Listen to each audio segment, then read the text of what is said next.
time no talk. I feel like it's been a couple weeks since our last update when we heard from our doctor after the egg retrieval.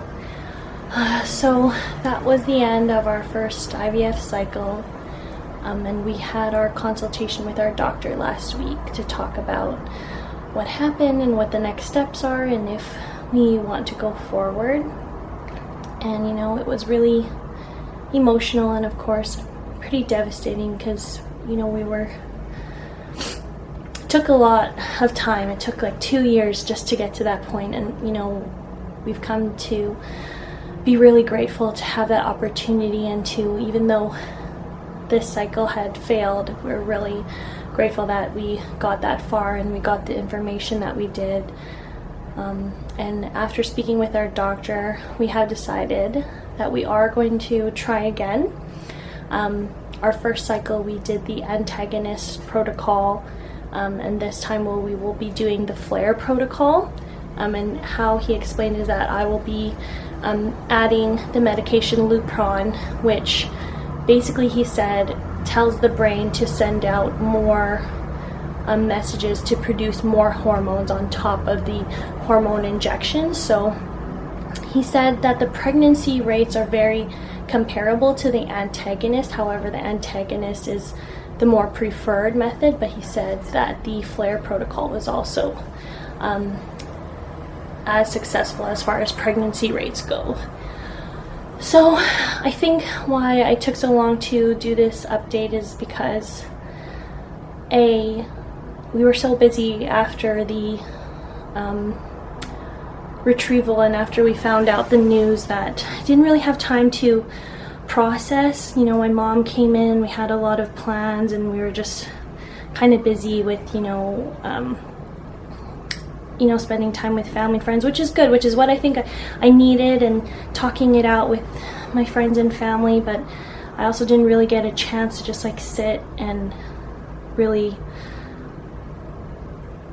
think about how I was feeling or what I wanted, or me and Colin, we didn't even get a chance really to sit and just absorb everything and talk about how we were feeling. So I think it was on Sunday or Monday night, I just had like a breakdown before we went to bed, and I was just saying to Colin, like, I think it just really hit me that, you know, we walked away with, no, I can't say we walked away with nothing, but we didn't get any embryos was really harder on me than I think I knew.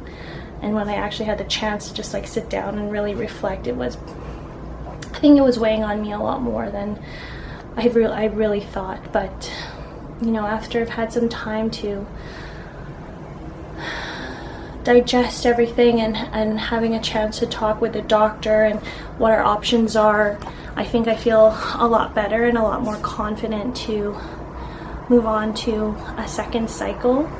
As well as your comments and your stories that you guys have been sharing with me has been such a huge help. You guys don't understand, you know, every comment we get, Colin and I talk about it and like, see, it is possible.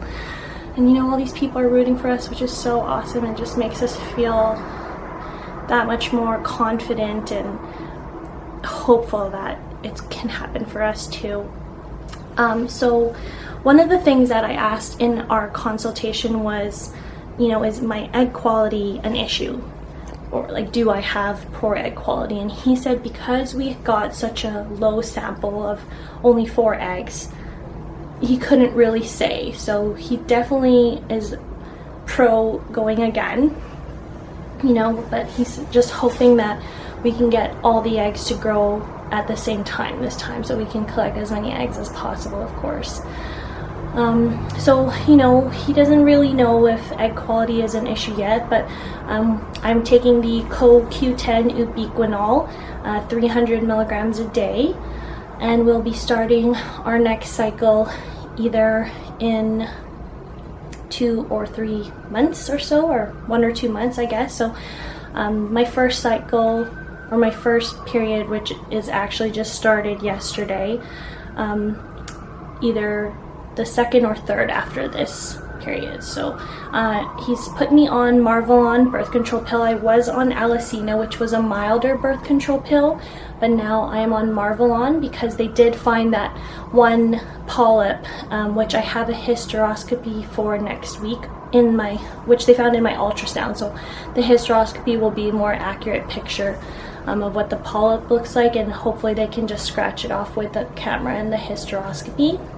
And hopefully the Marvelon that I'm taking now will prevent any new polyps from growing. So yeah, we will be doing the hysteroscopy next week and then be going home to Grand Prairie the weekend after. So it kind of worked out that we stayed in Vancouver because we had a consultation, as well as they really wanted me to do the hysteroscopy. But yeah, I mean, I'm definitely looking forward to going home, getting back to a routine. At the same time, I'm definitely nervous about facing everybody again, because, you know, when we left, everyone had high hopes for us and, you know, wished us luck, and I just feel like going back empty-handed is kind of, I don't know, it just feels like I disappointed everybody. I know everybody would not feel that about us, but, you know, you just kind of have that in the back of your mind that, you know, people kind of are sad for you, which you know, I understand, but that part makes me nervous about coming back to work and coming back home. But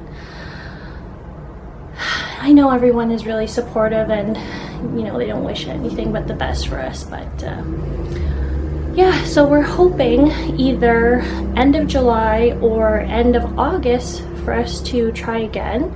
One of the other things in the consultation my doctor said was that he wanted me to do another AMH test, because the first time I had done an AMH test was 2 years ago when we first consulted with the doctor, and my AMH levels were very high, even though my ultrasound showed maybe not that many follicles.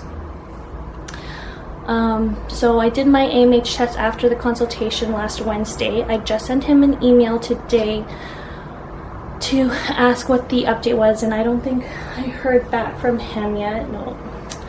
So we'll wait to hear back from him, as well as I asked him when would be a good time to schedule our cycle setup for our next cycle.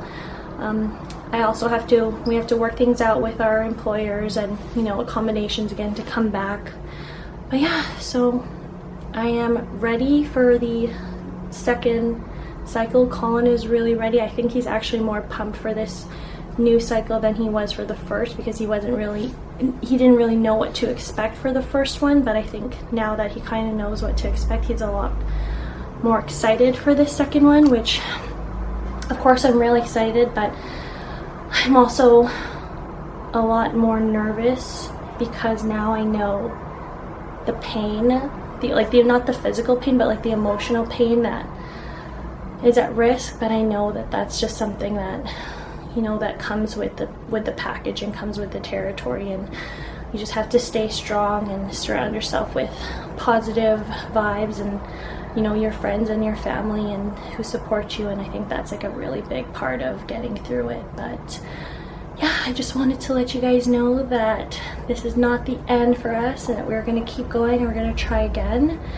And thank you guys so much again for watching, for all of your comments, and for sharing your stories.